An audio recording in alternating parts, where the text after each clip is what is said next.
सिगांनि जि गेट बानायदोंमोन बेयो खोब माखासे मावगिरिफोरनि एसे गोरोन्थियाव बियो नांगौ बायदि जायैखाय दा गोदानै मोनसे मोजां महर होफिननो थाखाय जों बेयाव मेजारमेन्ट लाफैबाय आरो आसा खालामदों इयुनाव बे गेटआ मोजां महर मोनफिनगोन आरो जों जिथु पाब्लिसिटिया फोसावदिं दालाइ आफादा लुबैनाय बा बानजाय आफादा लुबैनाय बे मोनसे महर मोनफिनसिगोन। गेटनि माखासे डिजाइनफोरखौ जों बानायदों जिखिनि जों लुबैदों सिगांनि बायदि बियो जायाखैमोन नालाय सिगांनि लुबैनाया दा जास्ट जोङो बेयावहाय मोनसे जि मोजां थोजासे जोंनि जि जों माखासे डेक'रेसन खालामनो नागिरदों बिनि उपजुक्त बेयाव जायगा दङ, थोजासे जायगा दङ।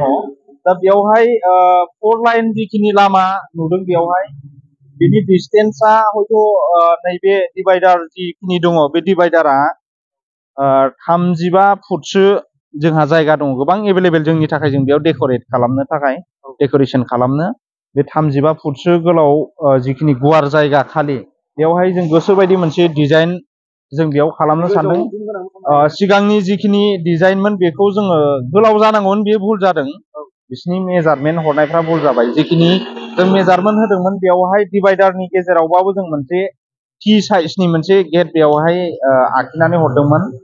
दा बियो महर मोनैखाय दा अलरेडि जों गोदान लाफिनबाय। दा बेयावहाय टिनि अनगायै आलादा जिखिनि बक्स गोनां गोजौआव बक्स थानाय जिखिनि बक्स थासिगोन बियो 25 फुट गुवारनि मोनसे आरो बिनि जिथु जायगा एभेलेबेल थानायखाय आरो गुवारा बिदिनो 5 फुटसो बिदि गुवार जों बेयावहाय आखर आरो बे बराय गेटखौ जों बानायनो लाफिनबाय। आरो साइडआव जिखिनि ओरै साहा फारसे नुदों साहा फारसे जिखिनि मोनसे बराय बेयाव खुलुमनानै जि बरायनाय मोनसे बेयावहाय बेनार जों होदोंमोन बेखौ बांद्राय डिसटेन्सआव लांदों, बिनिखायनो जोङो गोदानै आरो जिबायदि स्टाइलावहाय बे फैनांगौमोन डिजाइना बे बारख्ल' बुरख्ल' जायगाखौ बिसोरो बांद्राय नोजोर होआसै, बिथांमोना खोब एसे नायनायावबो उसुबिदा नुदों, बेनिखायनो मोनसे कनस्ट्राक्सन बेयाव खालामफिननो थाखाय जों नोजोर होबाय। जायगायाबो उपजुक्तखा, बियो एसे आग बारायसिगोन, एसे सिगाङाव फैनानै मोनसे डिसिप्लिनाव लाइनजों गावबा गाव सिद्दा थोंजों बे महर मोनफिनसिगोन। दा आसा खालामदों गासैबो जोंनि दाब दाब आसामनि ब्रह्म भक्त आइ आफामोना जेन फैगौ 2025 मायथाइनि जानुवारि दाननि जि 20, 21, 22 आरो 23 खालार खालि बे जोंनि गहपुरनि दैमालु जोहोलाव जि फोथार बे फोथाराव जेन बयबो लैहोर लैहोर फैनानै जोंनि बे दुलाराय ब्रह्म धोरोमनि बेसेबांबा गिदिरथार जि हाबाफारि बे हाबाफारिखौ जाफुंसार होफैगोन। आरो बेयावहाय गोबां हाबा हुखाफ्रा दिनैनि समाव लाहार फाहार दायो सोलिगासिनो, माखासे जिथु गाहाय सायनासालि लुनाय बियो जागासिनो दायो, आबुं महर मोनसिगोन। बिनि उनाव साखाथियाव सिबिसालि गंनै नुदों, सिबिसालि जि गंनै लुनाय बे हाबाफारियाबो खोब महर मोनबाय। आरो बिनि साखाथियाव जि एगजिबिसन नुदों दिन्थिफुंसालियाबो खोब 80% जि बिनि मावनाय दांनायफ्रा जागासिनो दङ। बिनि अनगायै आरो जि भलन्टियार मावसोम बादाफोर थानो थाखाय जि बादा बानायदों बेबो 80% महर मोनबाय।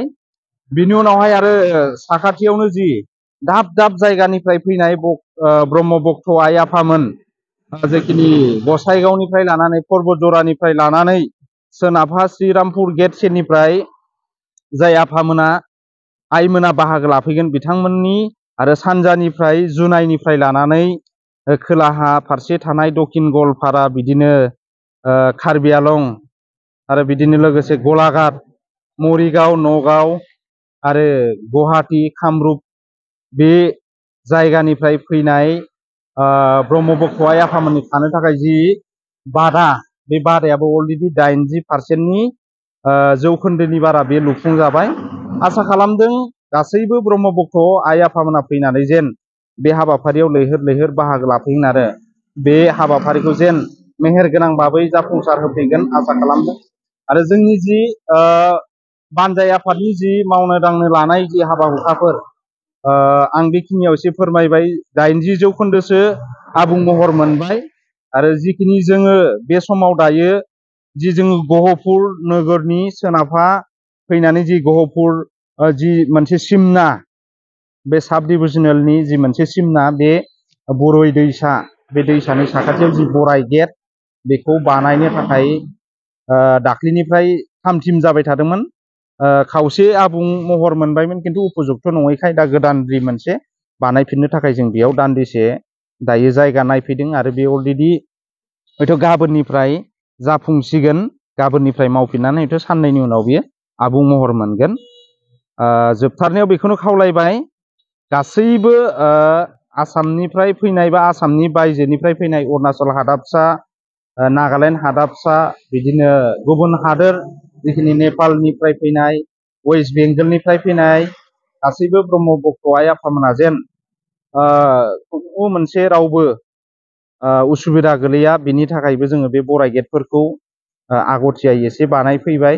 आसा खालामदों गासैबो लैहोर लैहोर फैनानै बे हाबाफारिखौ जाफुंसार होफैगोन आरो भिडिअखौ बारा गोलाव खालामालासिनो बेखिनियावनो आङो आंनिफ्राय जि बानजाय आफादनि आरो जोङो जिथु पाब्लिसिटि फोसावदिं दालाय आफादनि जानानै बेखिनियाव जा एसे दिनैसिम जोंनि बानजाय आफादा लाहार फाहार खालामनो हादों बेखौ बे समाव फोरमायबाय। गोजोन्थों।